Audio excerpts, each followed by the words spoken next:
Chegue mais, mulheres. Vou falar com vocês. Sabe por quê? Porque às vezes a gente tem aquela mania de falar assim, mas isso aqui é normal, eu senti, faz parte desse processo. E nem sempre. Não negligencie suas dores, viu? Na quarta-feira dessa semana, a gente falou sobre São Geraldo Magela, padroeiro das gestantes e dos partos felizes. A gente sabe que a intercessão do santo é poderosa, mas é muito importante a gente cuidar da saúde. Segundo os dados da Organização Mundial da Saúde, a endometriose afeta cerca de 190 milhões de mulheres em todo o mundo. Mais de 7 milhões só no Brasil. A estimativa é de que 1 a cada 10 mulheres sofra com sintomas da doença e desconheça a sua existência. Exames ginecológicos e laboratoriais ajudam a identificar o problema. Garantir o tratamento nas fases iniciais possibilita uma vida mais tranquila para a mulher e diminui a chance de infertilidade. Por isso, nós recebemos hoje no estúdio a ginecologista Fabíola Maiella e a nutricionista Juliana Querido. Sejam muito bem-vindas à nossa casa. Boa tarde, meninas. Boa tarde. Saudade de vocês. Saudade, Bi.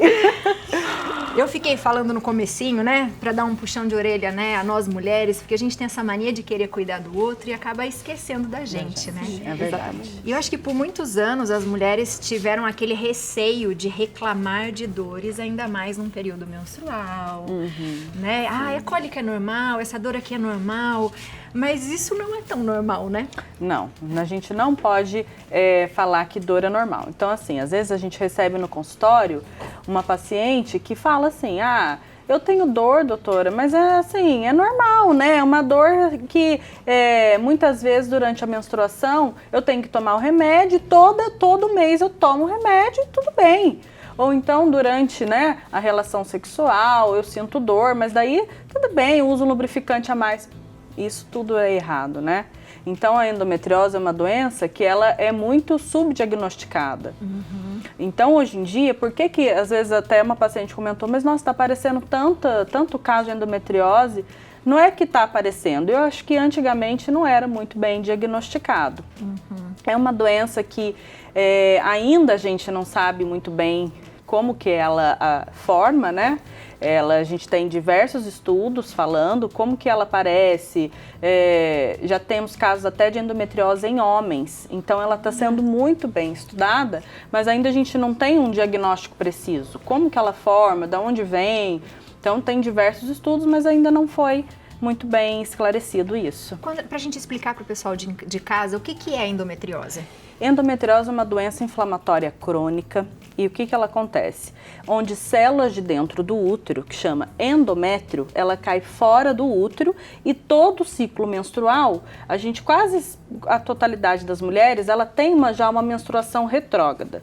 Então a gente descama todos os meses, né, na maioria das mulheres, esse endométrio, que é a camada que reveste o útero, ele descama, sai pelo colo do útero e pela vagina, porém uma parte desse sangue sai pelas trompas e cai na cavidade abdominal. Essa é uma das causas que a gente fala que a endometriose é formada por essa menstruação retrógrada. Porém, a endometriose a gente pode ter nos órgãos onde é mais comum, que a gente faz o diagnóstico, que é na pelve, né? Principalmente atrás do colo do útero, onde durante as relações sexuais, a posição de 4 apoios é onde a paciente sente muita dor, pelo fato de ser onde é mais comum, e ela chega pra gente no consultório relatando essa dor. E aí é quando a gente vai fazer o diagnóstico.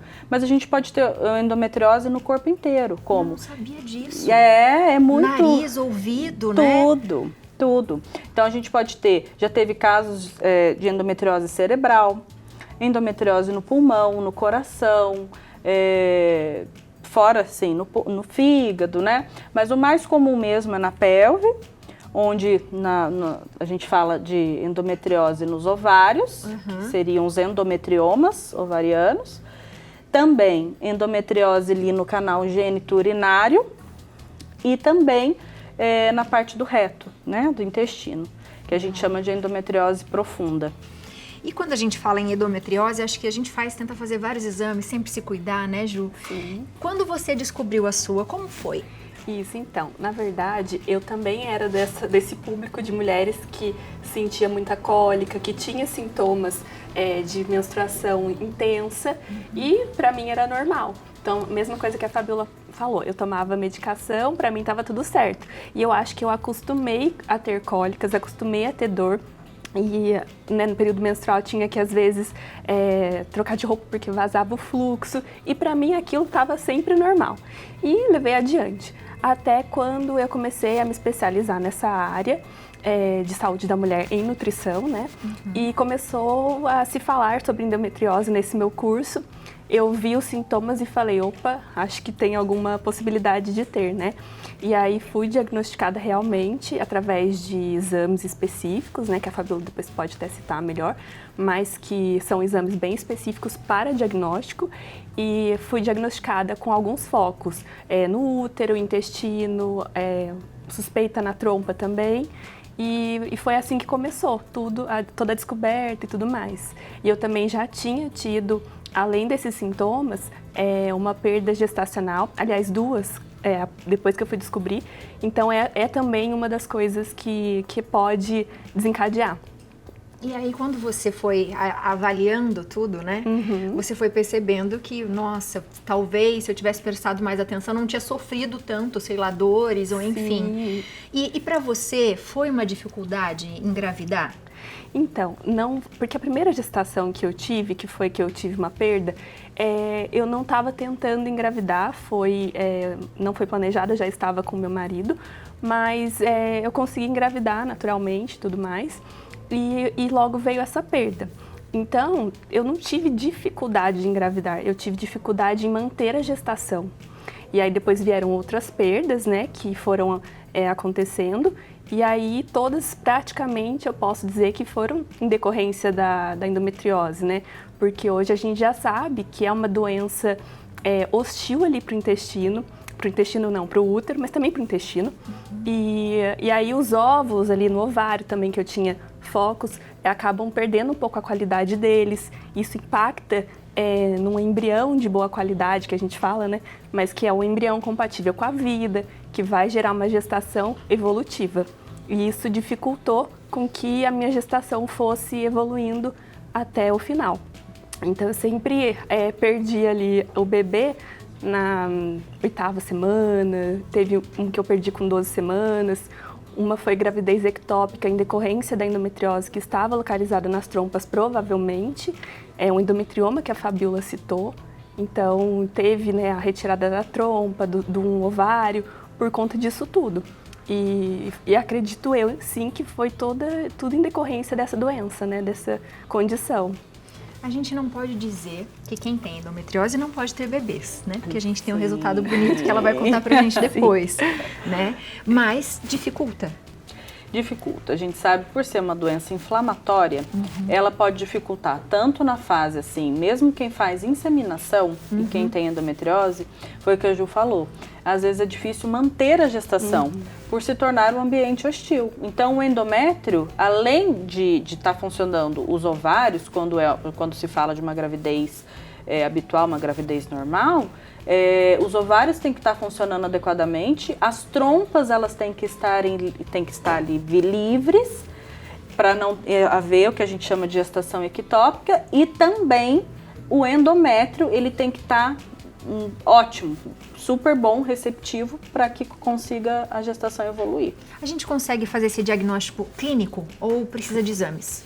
Normalmente é assim, a gente avalia primeiro a paciente, avalia as queixas, mas a gente fala que o padrão ouro hoje em dia realmente ainda é a laparoscopia, que é a cirurgia por vídeo, onde vai avaliar todos os mínimos focos de endometriose, fazer uma biópsia e o resultado pelo anátomo patológico é o que fala pra gente, é endometriose. Porém, a ressonância é um método de grande valia que a gente usa muito durante as clínicas aí e durante o consultório para que a gente possa também fazer um diagnóstico, principalmente de endometriose profunda. E também existe ultrassom transvaginal com preparo intestinal, isso sempre com radiologistas bem preparados para que possa realmente olhar com uma certa delicadeza cada foco ali para poder confirmar se é endometriose ou não, para a gente poder saber qual depois o tratamento. E quais são os sintomas? A gente falou bastante da cólica, mas existem outros sintomas? A gente fala que assim, são os Ds da endometriose, né? Que seria a dor. Então, a dor que eu falei, principalmente a dispareunia, que a gente fala que é a dor durante a menstruação, né? Aquela dor que quando você sente aquela cólica, que muitas vezes a paciente tem que ir para o hospital, fazer alguma medicação, ou tá no trabalho, tem que sair correndo, né? A dor, aquele sangramento, um sangramento aumentado, até que a Ju comentou. Então, é um sangramento que, assim, você usa aqueles absorventes noturnos, assim, um pacote, às vezes, dura um período, sabe, do dia. Nossa, é muito. Então, é muito. A dispareunia, a dor, realmente, a paciente, ela sente uma sensação, quando vai evacuar, às vezes sangra, né? A gente chama ali a disquesia. Pode haver também sangramento durante a urina, ela vai sentar ali para urinar, sai sangue pelo xixi, então realmente isso é uma coisa que ela tem que prestar atenção. Mas a maioria, o que a gente vê mesmo é a dor, tanto dor na menstruação e dor na relação sexual.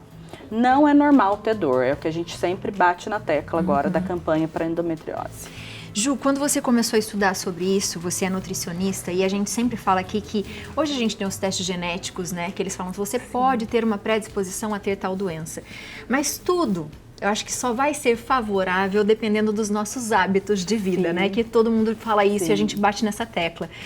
Existe uma alimentação específica para as mulheres que têm endometriose, alguns alimentos que de repente elas não podem ou não precisam ingerir, por exemplo?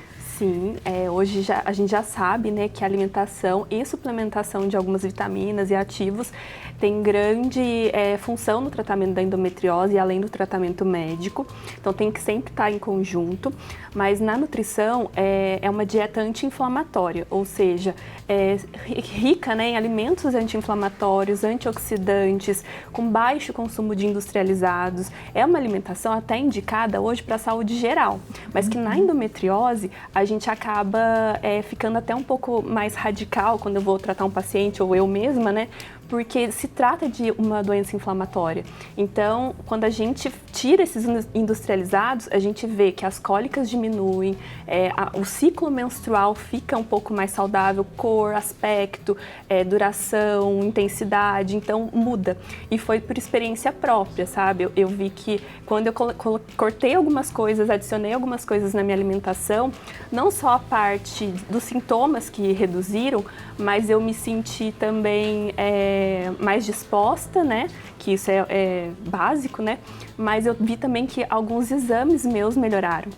Exames hormonais, então eu tive resultados práticos, não só na teoria, sabe? Então eu gosto assim de falar do gengibre, da cúrcuma, que são alimentos anti-inflamatórios, das frutas vermelhas e roxas, que são antioxidantes, sementes como abóbora, linhaça, girassol, gergelim. Então tem vários detalhes que a gente pode incluir na dieta que fazem a diferença. Perfeito. Temos perguntinhas para vocês, vamos lá. Temos perguntinhas, vamos ver aqui, ó. Perguntinha do WhatsApp, pode mandar pelo WhatsApp e pelo Instagram também, tá? Fiquem à vontade. Da Silvânia, de Minas Gerais. Olá, boa tarde. Minha filha tem endometriose, sente muita dor e está com mau cheiro na urina. O que pode ser? Obrigado, Silvânia, pela pergunta. E aí, Fá? Realmente. Bom, a endometriose, como eu falei, ela pode afetar mesmo o gênito urinário. Mas assim, nesse momento, essa paciente está referindo odor e dor para urinar. Pode ser uma infecção urinária, que também é muito comum na endometriose. Porque acaba causando mais, né? Acaba causando. Então, essa paciente tem que fazer realmente realizar um exame de urina, uma cultura urinária, para ver se tem alguma bactéria crescendo, para poder fazer o tratamento correto. Boa. Mais uma perguntinha. Mais uma perguntinha, bora ver. Da Regiane Souza, Juiz de Fora, Minas Gerais também. Boa tarde, minha filha tem 16 anos e desde que menstruou, aos 9 anos, tem cólica. Mas a cólica aumentou no primeiro dia da menstruação. Ela chega até a vomitar. Fez ultrassom e não acusou nada. O que pode ser? Obrigado, Regiane. Bom, essa é uma pergunta muito interessante. Por quê? A paciente que menstrua muito nova, ela agora, no caso, ela tem 16 anos, mas ela já tem, assim, um tempo de menstruação e que as cólicas só pioram. Pode ser endometriose mesmo. Só que o ultrassom simples muitas vezes não detecta, somente se tiver, por exemplo, um endometrioma, que seria um cisto de ovário, né, um pouco maior assim, que daí indica, às vezes, até cirurgia se ele for mais de 6 centímetros. Então, mas pode ser, tem que procurar mesmo um ginecologista para poder fazer o seu acompanhamento e o exame específico. Boa. Quando a gente fala em tratamentos, o que a gente pode dizer? Existe um tratamento? Vai melhorar essa dor? Existe o tratamento. Então, quando a gente fala, vamos tratar, o que a gente vai levar em conta? A cirurgia, ela realmente vai avaliar assim, essa paciente, ela tem uma infertilidade, ela quer engravidar, ela tem dor, então tudo isso a gente vai levar em conta. Porque quando a gente indica cirurgia, que seria a laparoscopia, quando a gente vai mexer nesse ovário, ela acaba perdendo o que a gente chama de reserva ovariana. E com isso, muitas vezes, se ela já tem uma dificuldade para engravidar, pode piorar em vez de melhorar, né? Então, isso tudo a gente tem que levar em consideração. Mas um tratamento, normalmente, a gente pode fazer um tratamento hormonal, bloqueando a menstruação. Por que que ela tem dor? Porque ela sangra. Então, todo ciclo menstrual, ela vai sangrar e vai ter mais dor. Então, a gente tem que bloquear esse ciclo. Então, normalmente, a gente faz isso com os hormônios. Existem remédios só de progesterona, que daí a gente bloqueia a menstruação. Existe o DIU, né, o dispositivo intrauterino só de hormônio de progesterona, que também vai bloquear. E existe o tratamento realmente o cirúrgico, que daí vai variar se a paciente for querer. E a gente fala muito assim, um tratamento gravidez. Uma paciente que engravida e amamenta, ela fica um tempo em amenorreia que não menstrua. E com isso ela fica mais tempo sob ação de progestágeno, que seria progesterona, e evita que o estrogênio multiplique e faça com que cresça e aumente essa endometriose. O corpo é perfeito mesmo, né? Muito perfeito. Muito perfeito. Existe uma idade?